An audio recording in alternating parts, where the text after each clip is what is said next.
Lui là, si ça arrive, le Seigneur va le blâmer. Avec qu'il a eu suffisamment d'éléments pour pouvoir se prémunir de ça.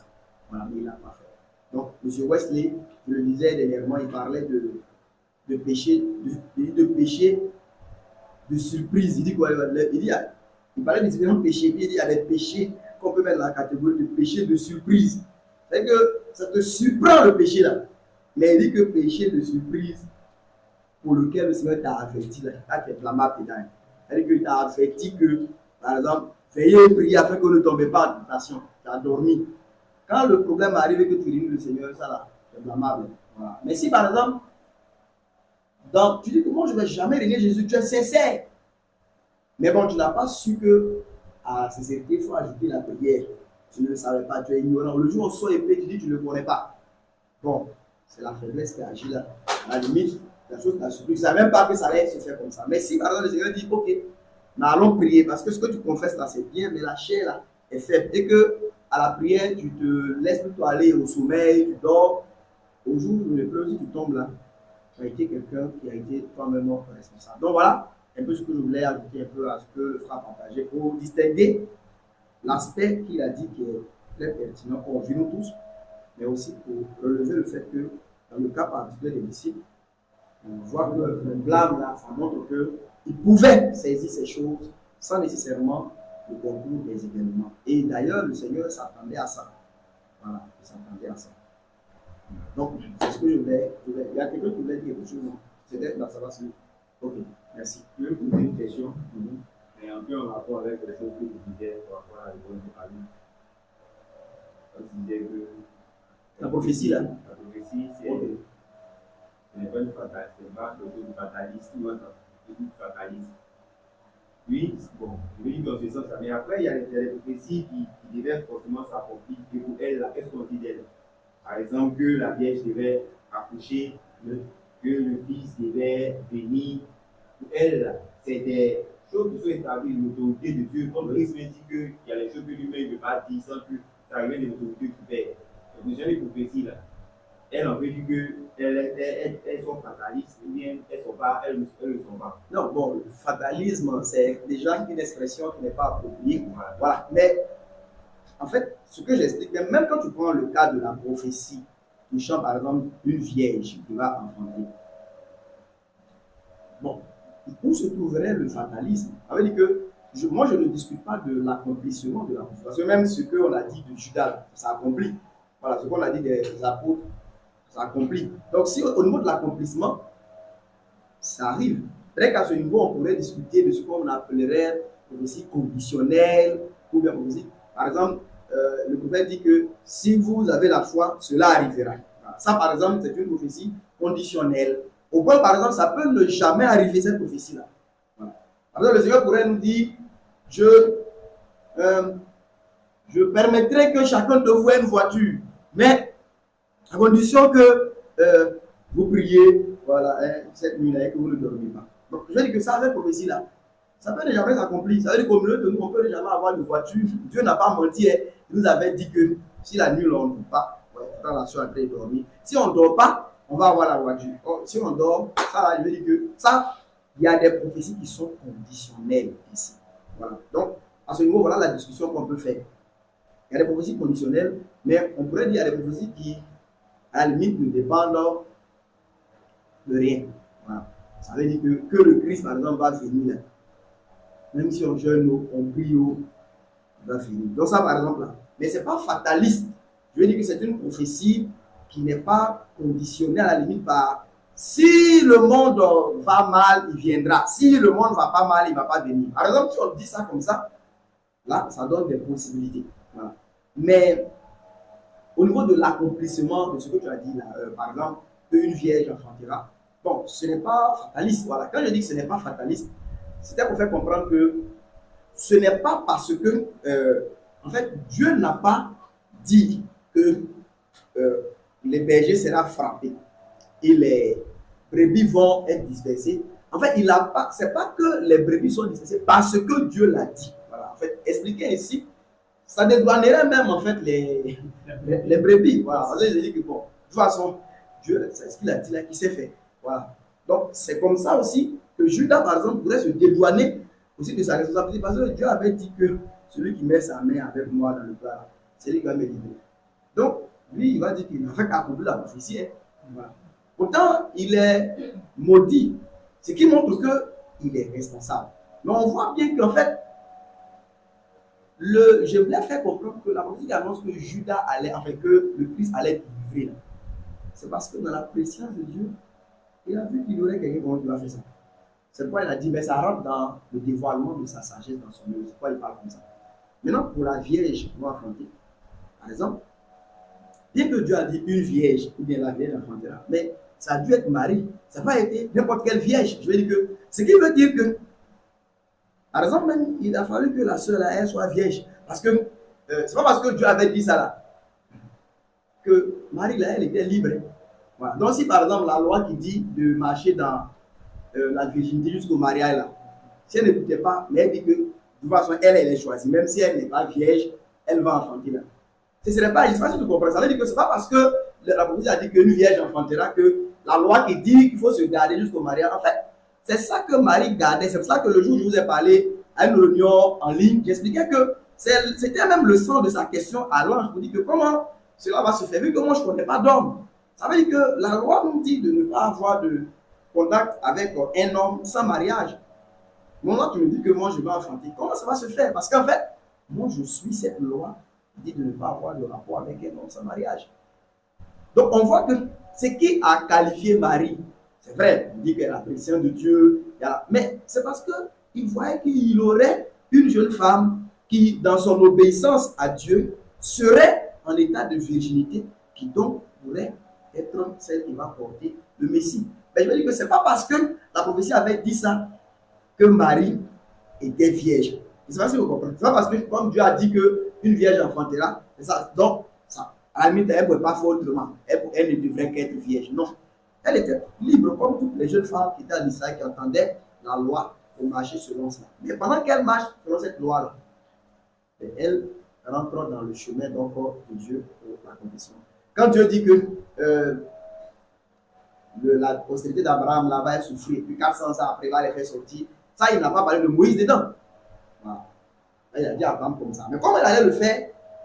Il y a eu un homme, Moïse, qui, oui, il est né, mais par exemple, les sentiments qui étaient en lui de vouloir aider son peuple, de prendre à cœur leur souffrance, Moïse, lui, c'est vrai qu'il était appelé. Voilà. Mais en même temps, c'est les sentiments qui devraient se trouver en toute personne qui voit ses frères souffrir. Voilà. Mais même si on est 20 qui avons ces sentiments, il y a un qui sera Moïse. Voilà. Mais je veux dire que ce un qui sera Moïse là, il ne va pas nécessairement en fait dire qu'il a tué l'Égyptien parce que en fait Dieu avait dit que genre comme c'est dans le désert là qu'il devait voir le buisson, donc à cause de ça il a tué l'Égyptien. Non, je veux dire que il y a la responsabilité pleine des hommes. Mais c'est ça que j'appelle la providence. Mais dedans, Dieu dans sa sagesse, il navigue avec les hommes. Voilà. Donc quand Saül, il va chercher les années de son père, c'est vraiment... Le père, là, il ne pensait même pas qu'il avait une vision. Hein. Il va chercher. Pourtant, dedans, là, Dieu lui dit que demain, je t'enverrai quelqu'un. Donc, ça veut dire que c'est lui qui a envoyé Saül. Mais le père, il a envoyé son fils pour aller chercher les années. Et Saül aurait pu refuser. Voilà. On va aussi voir que, par exemple, c'est sa docilité d'enfant. Non pas qui a été appelé être roi, mais d'enfant obéissant à son père. Et c'est tout ça aussi, sur ça que Dieu navigue dans sa sagesse pour le conduire dans ces choses-là. Donc, je veux dire, quand je parle de ce que la prophétie, ce n'est pas du fatalisme. Je veux dire qu'on ne fait pas les choses nécessairement parce que Dieu l'a prophétisé. Voilà. Si on voit comme ça, en fait, on se dédouane de nos responsabilités. Non. Voilà. Mais, pendant qu'on fait les choses là, Dieu lui a prophétisé les choses, mais parce que dans sa préscience, dans sa sagesse, il a déjà vu toutes ces choses-là. Et même en même temps que nous avons notre pleine liberté dedans, sa providence, sa sagesse navigue aussi avec tous ces événements-là pour faire concourir tout à sa gloire. Donc, pourquoi Jésus est né à Bethléem? Mais le prophète avait dit qu'il allait naître à Bethléem. Mais sa mère était à Nazareth. Celui qui a, Claude, qui a annoncé le recensement là, lui, il ne craint pas Dieu. Hein. Voilà. Le gars, il veut voir dans son royaume combien de personnes il y a pour savoir, voilà, etc. Donc, il lance un recensement, mais en même temps, ça devient une vague sur laquelle la parole de Dieu va donc naviguer pour amener Joseph avec Marie, avec elle, et il arrive que quand ils arrivent, elle est déjà à terme pour accoucher. Tu vois? Alors que si ça, c'est pas fait, peut-être même que c'est pas sûr que Joseph dit Marie, mais moi, c'est rappelé que Michel a dit qu'il doit accoucher avec elle. On dit, on fait voyage d'ici qu'à là-bas. Pourquoi? Il faut accoucher ici en même temps. Voilà.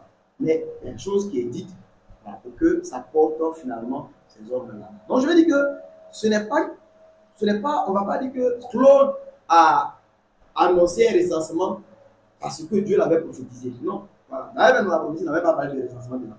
Mais c'est sur ce recensement aussi que la parole de Dieu a navigué, je vais dire comme ça, pour être accomplie.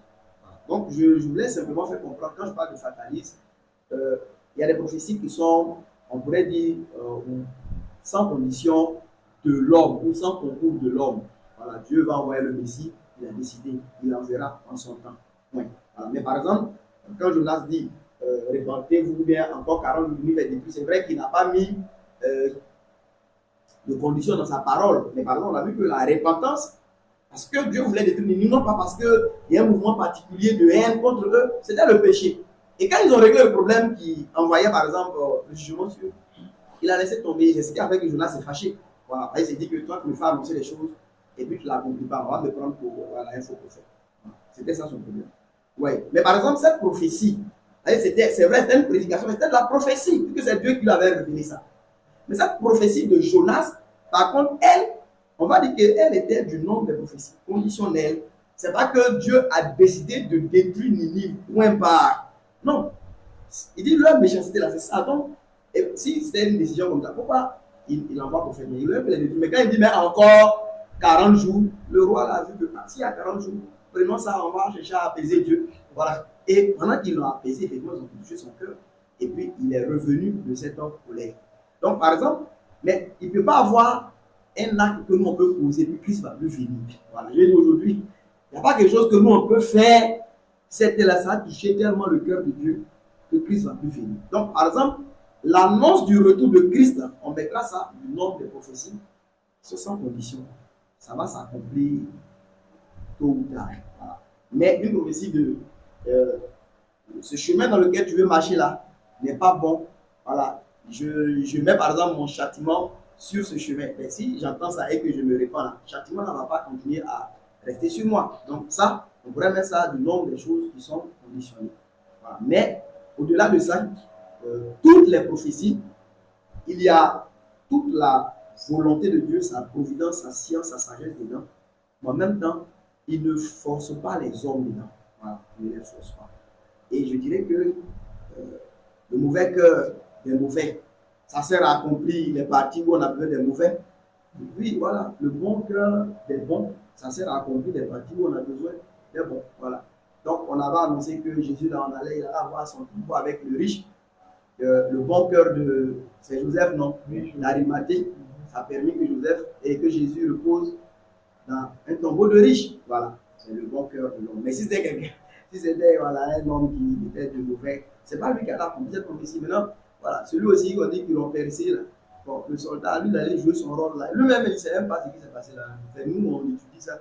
Lui qui a percé là. Peut-être que si ça, après il s'est converti, il va se rendre compte que c'est lui qui a accompli cette partie là. Donc peut-être même que nous-mêmes, souvent, le Seigneur nous dit des prophéties au milieu ici. Il va dire que tu es ici, tu es sur un chemin pour faire, reviens. On dit Amen, et puis après on ne revient pas. Lui qui a entendu le prophétie là, il s'en va. Pourtant, il était parmi ceux qui ont dit Amen.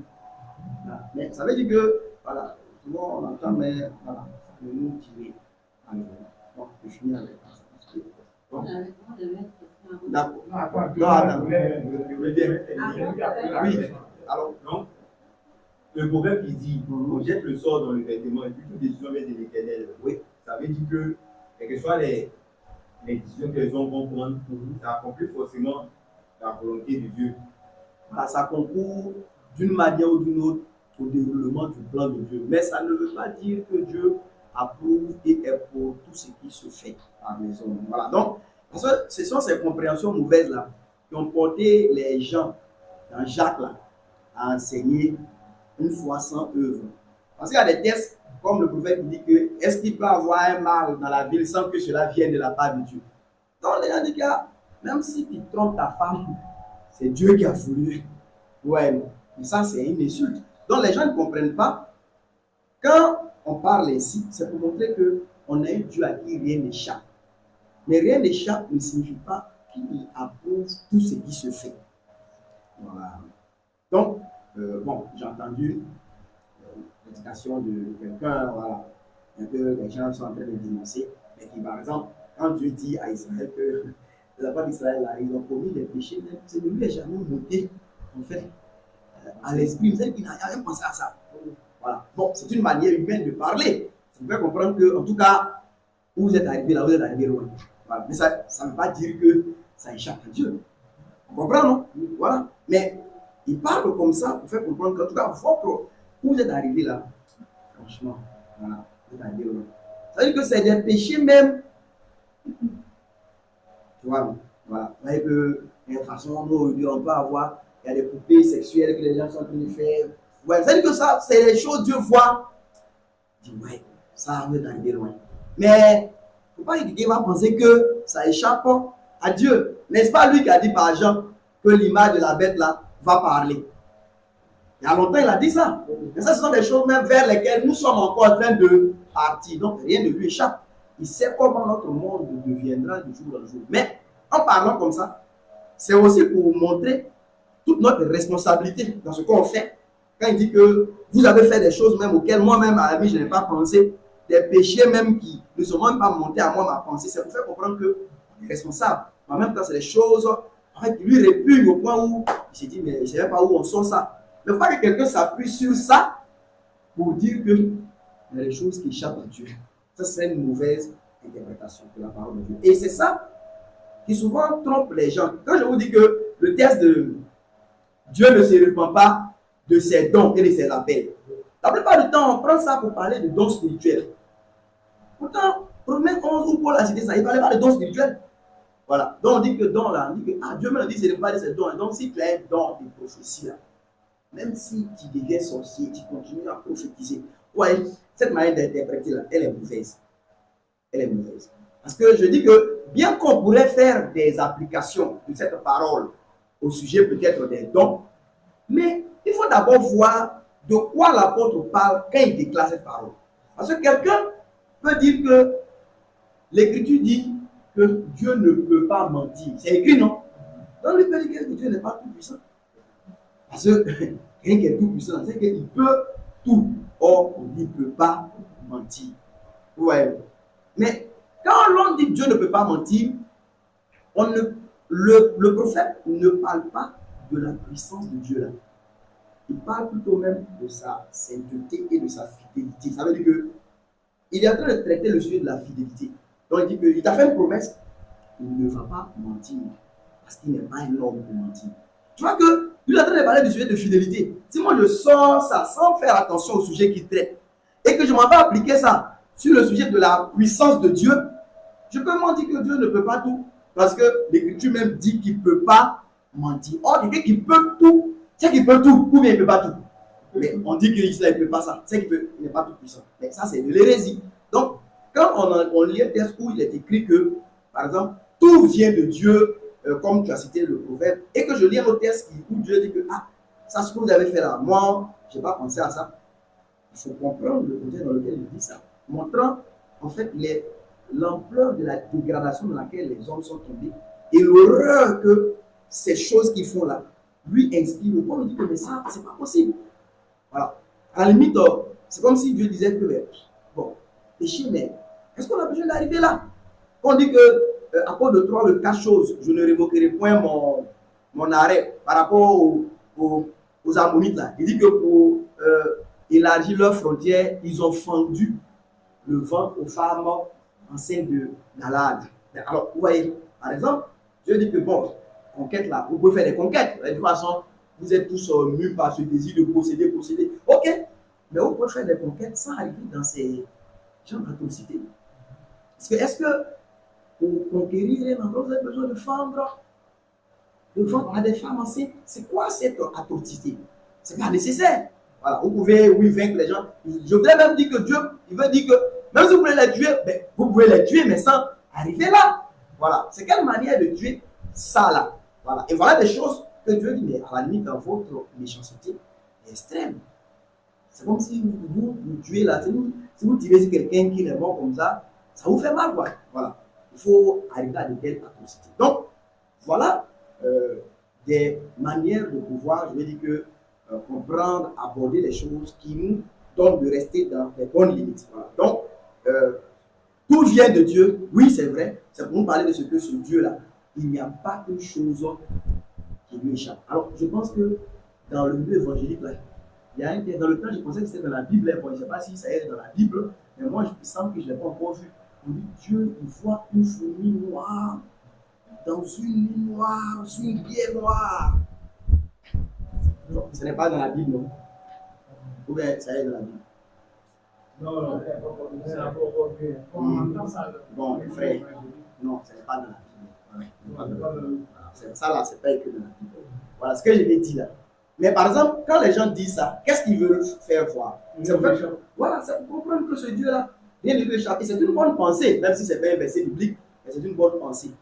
Quand il traite du sujet, par exemple, de l'élection, de la prédestination, il parle de d'autres choses. Mais nous, on prend un texte de Romains 11 où il est en train de dire que Israël est toujours dans le cœur de Dieu et que ses promesses au Père là, ne vont pas tomber à l'eau. Même si actuellement il y a un endurcissement partiel, mais le temps viendra où Dieu va se tourner à nouveau vers ce peuple. Gloire à Dieu pour ça. Mais nous, on prend ce texte. Et pour soutenir ça, l'apôtre dit que, vous voyez, l'appel au salut, l'appel à Dieu que Dieu a lancé à Israël, à Abraham, et le don de son Messie qui leur a promis à Abraham, il ne se repent pas de ça. Il est fidèle. Il a juré par lui-même. Donc, il va tenir ça. Mais cette promesse-là, c'est de ça que l'apôtre dit qu'il se repent pas de ça. Mais quand on ne prend pas déjà ça comme ça, et qu'on sort ça pour aller parler du salut individuel de quelqu'un, ou du don spirituel que quelqu'un a, en fait, c'est vrai que dans l'expression on a don, on a appel, mais notre application qu'on fait là, c'est totalement dévoyé. Parce que ce que l'apôtre traitait, il ne traitait pas du salut individuel ni des dons spirituels. C'est pas ça qu'il parlait. Voilà. Mais nous, on pense là, et puis on l'applique là où il ne faudrait pas forcément. Et si même on l'a bien compris dans son contexte, quand on va faire maintenant une application même ailleurs, ça peut être avec les bonnes limites. Mais quand on ne l'a pas bien compris dans son contexte, si on fait une application ailleurs, ça sera mauvais. Voilà. Donc si on dit Dieu, il voit tout, il sait tout ce qui arrive là, c'est de sa volonté. Quelqu'un qui dit ça, bon, d'une certaine manière générale là, voilà, application, tu vis bien, c'est la volonté de Dieu. Tu vis mal, c'est la volonté de Dieu. Ça là, ça, c'est une mauvaise compréhension. Et ça nous fait tomber dans n'importe quoi. Voilà. Et donc, voilà pourquoi je dis que, déjà, si vous voulez traiter des sujets, par exemple, le sujet du salut individuel, regardez surtout les textes qui parlent du salut individuel. Vous ne risquez pas de vous tromper sur la pensée de Dieu dans ces choses. Je dis, je n'avais pas dit que les autres textes là ne les utilisez pas, mais prenez d'abord des textes qui parlent essentiellement du salut individuel.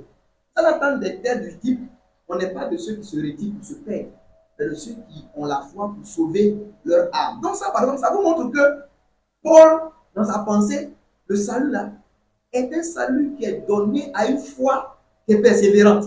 Voilà, ça vous restez dessus. Mais si vous quittez là, et que vous allez prendre une déclaration de Paul, mais qui parle du sujet de l'élection d'Israël, et que vous prenez ça pour appliquer ça au salut d'une personne, en fait, vous risquez de vous tromper. Et vous allez dire que c'est Paul qui vous a trompé. Il dira non, que moi, quand je parlais de ça, j'étais en train de traiter du sujet de l'élection d'Israël. Je n'ai pas parlé du salut de quelqu'un. Sinon, si c'est comme ça, je pensais, pourquoi j'ai dit moi-même que je traite du devant mon corps afin de ne pas être rejeté après avoir prêché aux autres. Voilà. Si c'est une affaire d'être élu, peu importe ce qu'on fait, on va au ciel. Quel est honnêtement, mes frères bien-aimés? Soyons pratiqués. Si ici, là, on sait que quelque chose est qu'on fait là, on va au ciel là. Qui va lutter à bien ici en haut? On est ensemble, non? Qui va lutter? Pourquoi? Toi, tu as lutté pour payer maison, alors que si tu tapes clavier, tu as un million. On va t'appeler président Bédou Premier. Tu manges bien. Tu crois. Jésus vient, tu t'en vas. Personne ne va lutter. faut pas, on va se blaguer. J'ai dit, souvent, nos doctrines sont trop mélangées. On met un couteau sur ma gorge, on dit renie Jésus. Sinon, on te tue. Je sais que si je le renie, je ne le renie pas, je vais au ciel. Je le renie. Moi, je le renie. Il y a me faire Dieu pour rien. Une chose là, tu renies, tu es sauvé. Tu ne renies pas, tu es sauvé. Tu renies, elle va avoir mal. Tu renies, puis t'en vas. Après, Dieu frère, ah, c'était chaud. Hein. J'ai renié. Continuons la vie chrétienne. Si quelqu'un dit, pourquoi tu l'as renié? Je dis, mais moi, je ne mets pas mon salut dans le fait que j'ai renié Jésus. Je crois que comme quelque chose, j'ai renié. Sinon, je crois. Mais c'est parce que les gens d'avant là, ils prenaient la parole de Jésus qui dit, si quelqu'un le renie, là, lui il renie la personne. Vous avez déjà lu ça, non? Il prenait ça au sérieux, c'est pourquoi quand on mettait un couteau là, il dit égorgé. Parce que Polycarpe dit, je l'ai servi depuis ma tendre jeunesse. Ici, il y a un vieillard aux cheveux blancs là. C'est tout à l'heure là, il le renie. Pourquoi? C'est ce que vous avez fait. Et je vous dis. Donc si je vous ai expliqué ça dimanche. Notre salut, ce n'est pas dans l'impeccabilité de notre obéissance qu'on doit mettre notre réception par Dieu. C'est dans le sang qui a été versé pour nous. Mais le sang versé pour nous, on prouve qu'on y croit et qu'on le considère comme un sang précieux à l'application sérieuse à obéir. Parce qu'on a vu que les deux sont liés. Donc, sinon, s'il n'y a aucun rapport là, frère bien-aimé, il y a un pourquoi on fait même lui les pieds. Vivons n'importe comment, ne lis pas la Bible tôt. Si tu crois, tout ce que tu crois là, tu vas au ciel. Pourquoi moi, c'est pas dire, à tout le monde, dans la soeur qui dort. Tu crois que Jésus, il est prophète comme Mahomet, tu vas au ciel. Tu crois que Jésus, c'est le frère même de Marie, tu vas au ciel. C'est-à-dire que, si tu crois même que Jésus là, c'est le frère du Sauveur, c'est-à-dire que, crois tout ce que tu veux, tu vas au ciel. Tu vois, non? Tu crois la doctrine des Nicolaïtes, tu vas au ciel. Tu vis même comme Nicolaïte, tu vas au ciel. Voilà. C'est-à-dire que tu crois une doctrine que Jésus est, tu vas au ciel. Tu es prostitué, tu vas au ciel. Honnêtement, qui va faire quoi?